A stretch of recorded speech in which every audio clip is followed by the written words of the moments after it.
Halo, apa kabar? Saya Rehman Abadi, Senior Research Analyst di PT Valbury Asia Futures. Welcome to Valbury News. Hari ini saya akan sampaikan research terbaru kami mengenai gambaran pergerakan indeks dolar Amerika Serikat pasca sidang FOMC. Pertama-tama saya akan perlihatkan daily chart indeks dolar AS sebagai gambaran untuk pergerakan dolar belakangan ini.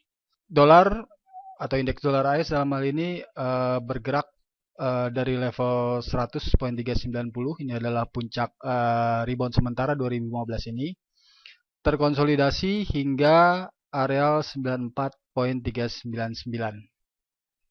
Jadi pergerakan ini merupakan pergerakan signifikan atau konsolidasi signifikan indeks dolar AS dari level psikologis 100,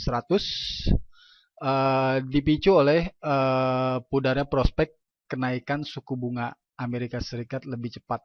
Jadi sebelumnya ada prospek kenaikan suku bunga Amerika Serikat akan dilakukan lebih cepat, yaitu pada pertemuan Juni 2015.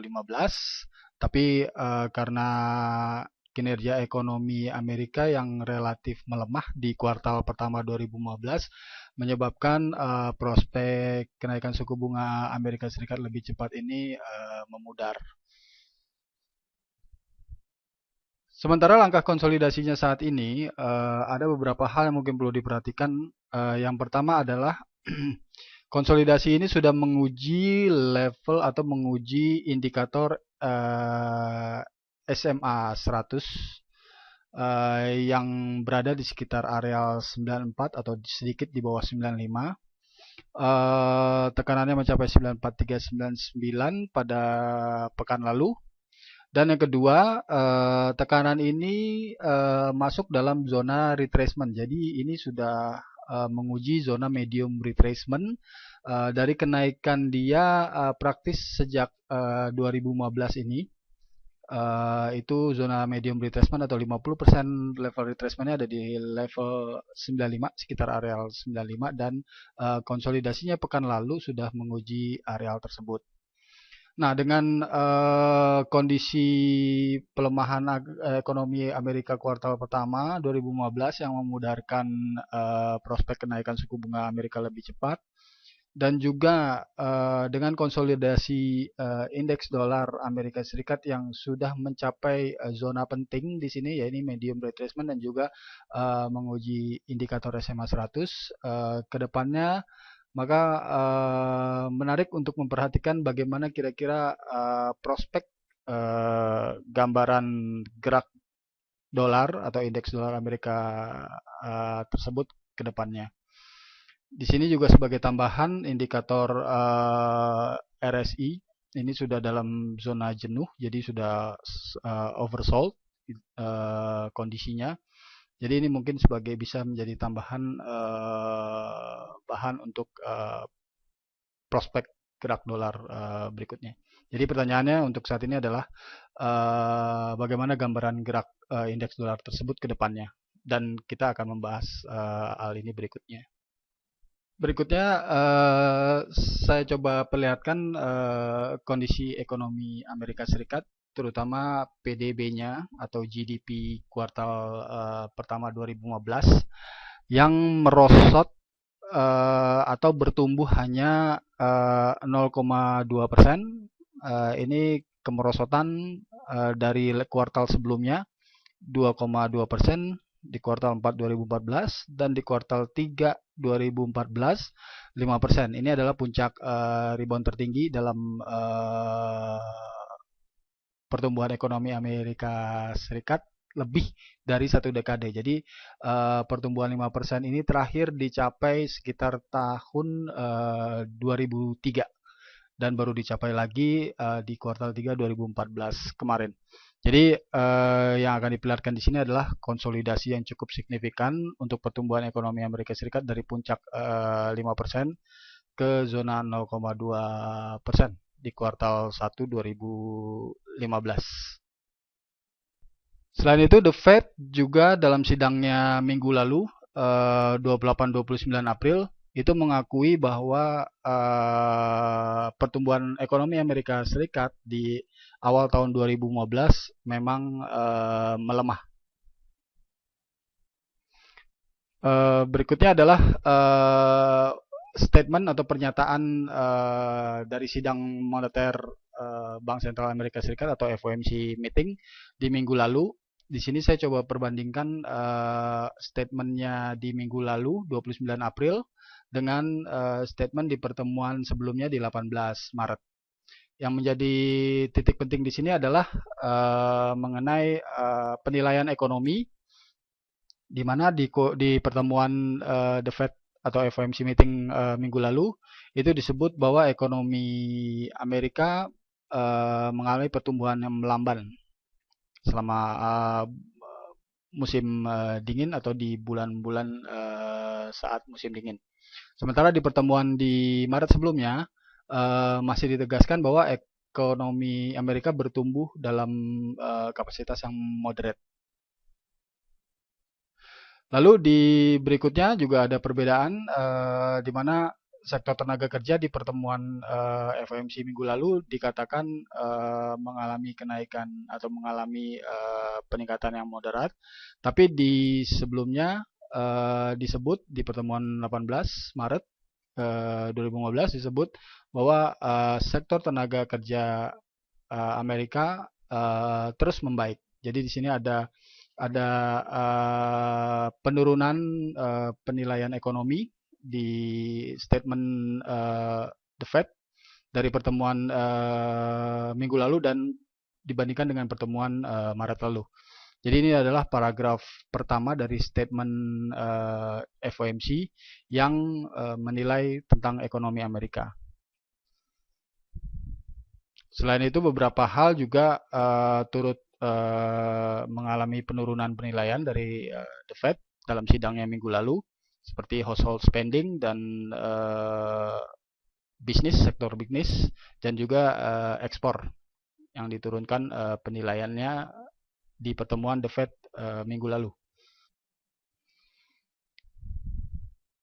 Berikut adalah paragraf ketiga dari statement pertemuan FOMC meeting atau pertemuan The Fed minggu lalu dibandingkan dengan pertemuan 18 Maret sebelumnya.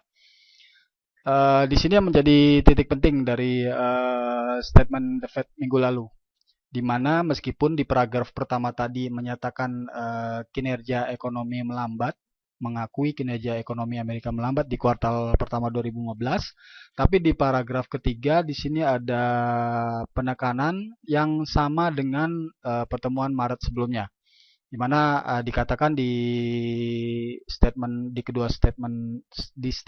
kedua pertemuan tersebut dikatakan bahwa prospek kenaikan suku bunga masih mungkin untuk dilakukan ke depannya. Meskipun di pertemuan yang April kemarin, minggu kemarin, itu tidak merinci lebih detail mengenai bagaimana prospek kenaikan suku bunga tersebut, sebagaimana dijelaskan di pertemuan 18 Maret lalu, yang saat itu menjelaskan dengan detail bahwa kemungkinan tidak akan dilakukan kenaikan suku bunga di bulan April. Nah, sementara di pertemuan kemarin tidak ada detail ataupun hal yang lebih rinci mengenai prospek kenaikan suku bunga Amerika Serikat, terutama di pertemuan Juni berikutnya. Jadi setelah pertemuan April kemarin, pertemuan FOMC akan dilakukan akan dilakukan di bulan Juni. Nah, sementara di statement ini tidak ada gambaran mengenai apa yang akan dilakukan The Fed di bulan Juni, seperti yang digambarkan di statement pertemuan 18 Maret lalu untuk bulan April. Jadi, hal ini sekali lagi mungkin menegaskan bahwa meskipun The Fed mengakui perlambatan ataupun pelemahan ekonomi Amerika Serikat di kuartal pertama 2015, tapi untuk prospek kenaikan suku bunga masih potensial akan dilakukan. Dan untuk pertemuan di bulan Juni, The Fed berdasarkan statement pekan lalu masih memberikan fleksibilitas. Jadi artinya meskipun saat ini semakin surut orang yang melihat prospek kenaikan suku bunga di bulan Juni, tapi dari statement ini masih ada fleksibilitas untuk potensi kenaikan suku bunga, bahkan juga meskipun kecil di bulan Juni masih perlu kita perhatikan. Dan indikasinya yang menarik di sini dari statement ini adalah masih melihat perkembangan ataupun perbaikan lebih lanjut di sektor tenaga kerja dan juga data-data ekonomi lainnya juga seperti inflasi. Dengan rentang waktu menjelang pertemuan Juni 2015 untuk The Fed atau FOMC meeting berikutnya itu baru akan dilakukan di bulan Juni. Berarti masih ada rentang waktu sekitar 2 bulan ke depan untuk mencermati data-data ekonomi Amerika Serikat. Jadi bertepatan dengan masuknya dengan kuartal kedua ataupun di bulan kedua dari kuartal 2 bulan Mei, data-data ekonomi Amerika Serikat bulan April atau data-data awal kuartal kedua ini mulai akan disaksikan. Sebenarnya sudah dirilis sejak pekan lalu dan juga di pekan ini maupun di pekan mendatang yang akan diperhatikan. FOMC meeting berikutnya adalah pada tanggal 16 sampai 17 Juni 2015. Jadi menjelang ataupun sebelum pelaksanaan pertemuan tersebut, kita punya rentang waktu untuk melihat rilis data bulanan Amerika Serikat untuk kuartal 2. Itu setidaknya dalam 2 periode, yaitu untuk data di bulan April dan data di bulan Mei yang akan kita perhatikan menjelang pertemuan FOMC di 16 atau 17 Juni 2015 mendatang. Nah, berikutnya adalah data-data yang saya akumulasi belakangan ini, khususnya data untuk periode April Amerika Serikat. Jadi data ini adalah data awal untuk kuartal kedua dan juga mungkin sejumlah data yang akan diamati. Jadi data yang sudah rilis dan data yang akan dirilis ke depannya. Dan ini mungkin bisa mempengaruhi pergerakan dolar ke depannya dan juga mungkin bisa memperkuat ataupun meningkatkan prospek suku bunga Amerika Serikat ke depannya, apakah akan dinaikkan lebih cepat yaitu di bulan Juni atau tidak. Yang pertama adalah pada minggu kemarin sudah dirilis data tepatnya di pertengahan pekan April itu sudah dirilis data indeks bisnis Philadelphia untuk regional itu rilis aktualnya adalah positif 7,5 dan di atas forecast 6,0 dan juga previous 5,0. Lalu di minggu lalu hari Kamis 30 April itu dirilis weekly jobless claim. Ini juga rilisnya cukup optimis. Ini rilis terendah atau terbaiknya dalam 15 tahun, yaitu di 262.000, melampaui perkiraan 292.000 dan juga bulan atau pekan sebelumnya di 296.000. Berikutnya pada tanggal 30 April juga sesaat setelah jobless claim dirilis data indeks manufaktur regional Chicago. Rilis aktualnya juga lebih optimis 52,3 di atas perkiraan 50 dan juga di atas bulan sebelumnya 46,3. Sekaligus data ini adalah mengindikasikan ekspansi sektor ini, data ini itu merupakan ekspansi pertamanya dalam 3 bulan setelah merosot di bawah 50 di bawah 50 ya, di bawah level zona ekspansi 50 dalam 3 bulan terakhir kemarin. Lalu berikutnya di akhir pekan dari Jumat tanggal 1 Mei itu dirilis data ISM manufaktur. Ini adalah salah satu data penting untuk manufaktur Amerika Serikat di bulan April. Meskipun di bawah perkiraan, tapi rilis aktualnya itu masih relatif stabil dengan rilis sebelumnya, jadi 51,5. Sementara di indeks consumer sentiment dari University of Michigan itu juga ternyata tidak seperti yang diperkirakan atau tidak seoptimis yang diperkirakan, yakni 96 itu dirilis juga stabil 95.9 dengan rilis awal sebelumnya 95.9 juga. Nah, ini adalah rilis-rilis data awal kuartal kedua Amerika Serikat ataupun data-data bulan April yang sudah dirilis di minggu lalu atau di pertengahan bulan April lalu. Nah, berikutnya di pekan ini yang akan diamati adalah data April lainnya, yaitu ISM non-manufaktur atau sektor jasa dari ISM Amerika Serikat.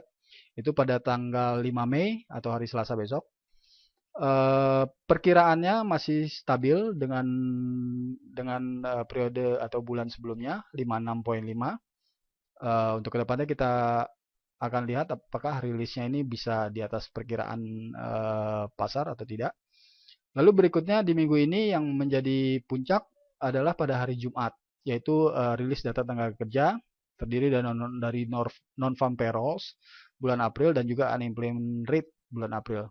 Keduanya proyeksinya lebih optimis dari periode Maret sebelumnya. Jadi kalau dilihat secara umum, data-data awal kuartal 2 atau data-data bulan April ini, terutama dari sektor tenaga kerja, itu relatif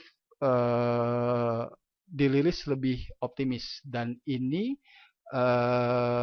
mungkin saja bisa memperkuat prospek The Fed untuk tetap menaikkan suku bunga di tahun 2015 ini, atau bahkan mungkin tetap lebih cepat untuk kenaikan suku bunga, yakni di pertemuan Juni ini.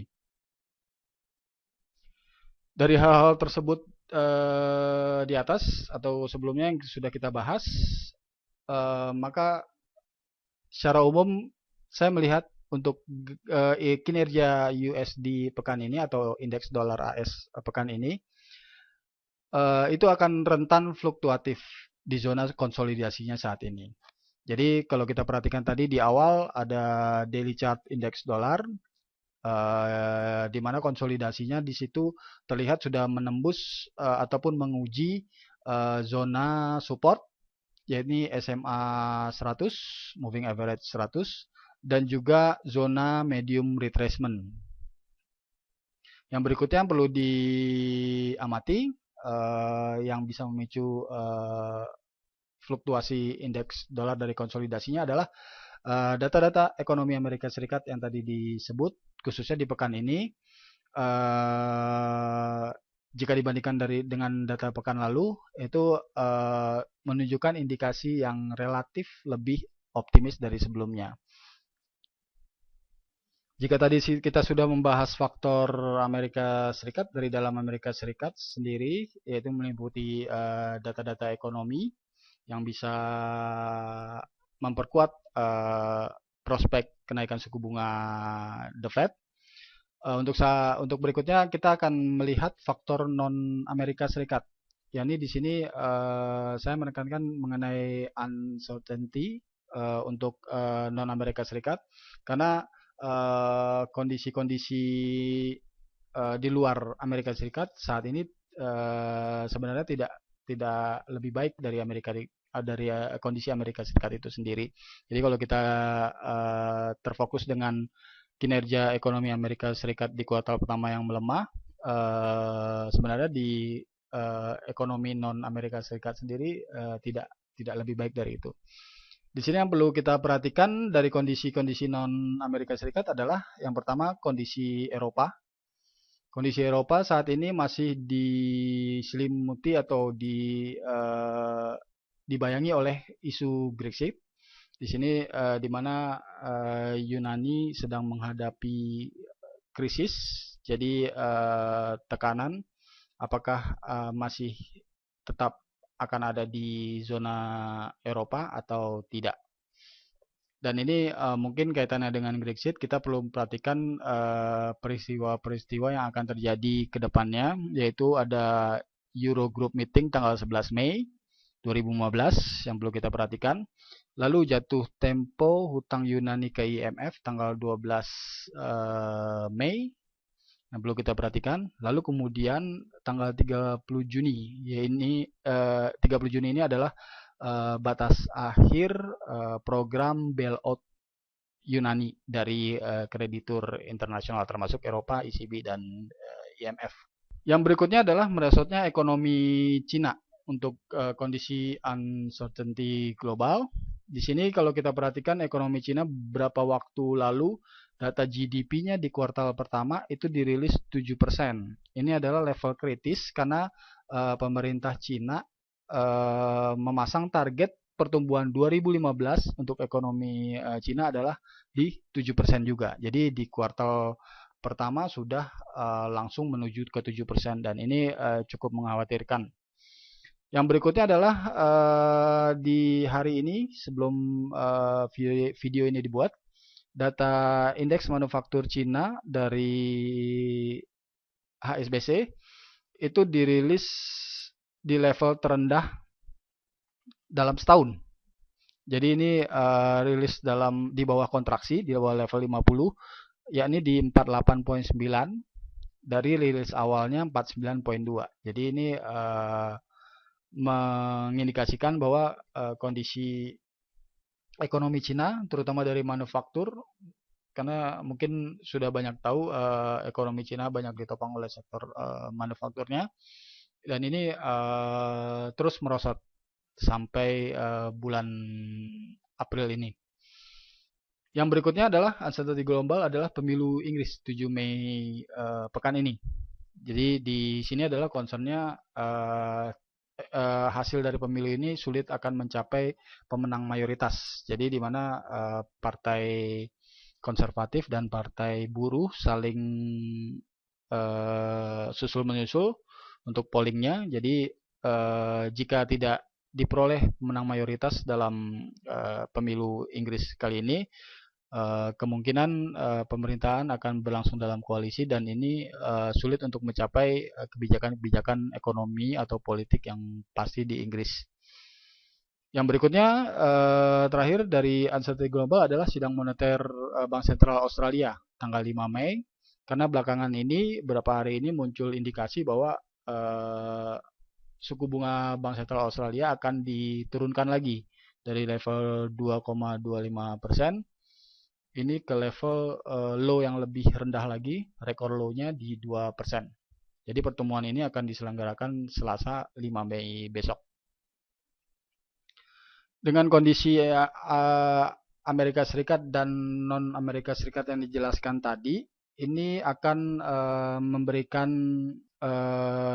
resiko terbatasnya konsolidasi indeks dolar Amerika Serikat.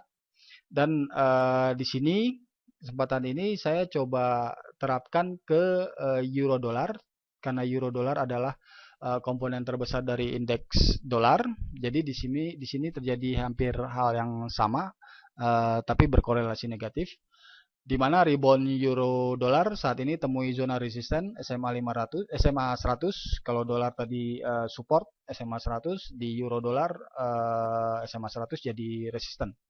Dan juga temui zona retracement dari tekanannya di sepanjang 2015 ini, atau di sini saya tarik dari posisi reaction high di bulan November sampai Maret, low di Maret. Nah, terus selain itu juga reboundnya berturut-turut hampir dari 6 hari perdagangan berturut-turut atau hampir sepanjang pekan kemarin, rebound euro dolar ke 1.1289 ini sudah mendorong RSI-nya ke titik jenuh. Jadi sudah overbought sekali dan ini juga mungkin membuat kondisi rebound euro mencapai titik rentan. Sementara di sisi fundamental, stimulus atau quantitative easing dari zona euro dari ECB, isu Brexit, dan juga kondisi fundamental Eropa terkini itu masih belum cukup untuk menunjang rebound euro dolar lebih tinggi ataupun mempertahankan rebound euro dolar saat ini. Jadi yang perlu kita perhatikan ke depannya adalah data-data ekonomi Amerika Serikat yang mungkin bisa menguatkan dolar kembali dan bisa berisiko membatasi penguatan ataupun rebound di euro dolar. Dari kondisi-kondisi tersebut, maka saat ini menarik untuk melihat kondisi harga euro dolar, indeks dolar AS, serta faktor-faktor yang tadi disebut yang bisa mempengaruhi harga. Jadi faktor Amerika Serikat dan juga faktor dari non-Amerika Serikat. Jadi untuk merangkum kembali laporan riset terbaru kami tadi, saya menyimpulkan yang pertama bahwa The Fed Amerika Serikat atau Bank Sentral Amerika Serikat mengakui lemahnya kinerja ekonomi Amerika Serikat di kuartal pertama 2015. Namun di sisi lain The Fed masih akui bahwa prospek kenaikan suku bunga masih mungkin akan dilakukan. Dan menjelang pertemuan The Fed berikutnya 16-17 Juni 2015, kita masih punya waktu untuk memperhatikan data-data ekonomi Amerika Serikat yang di jangka pendek ini indikasinya dirilis ataupun potensial lebih optimis. Sementara kondisi-kondisi di non-Amerika Serikat, di luar Amerika Serikat, itu saat ini tidak lebih baik dari kondisi di Amerika Serikat. Kesimpulan yang kedua, konsolidasi indeks dolar belakangan ini, terutama di pekan lalu, itu sudah mencapai level support dan zona penting. Jadi ini mungkin merupakan tantangan bagi konsolidasi US dollar dengan support di level 94 untuk dicermati. Lalu indikator SMA 200 dan zona retracement dari kenaikannya 2015. Kesimpulan ketiga, rebound euro dolar sebagai komponen terbesar dalam indeks dolar Amerika Serikat itu juga hadapi tantangan dan juga rentan untuk berfluktuasi.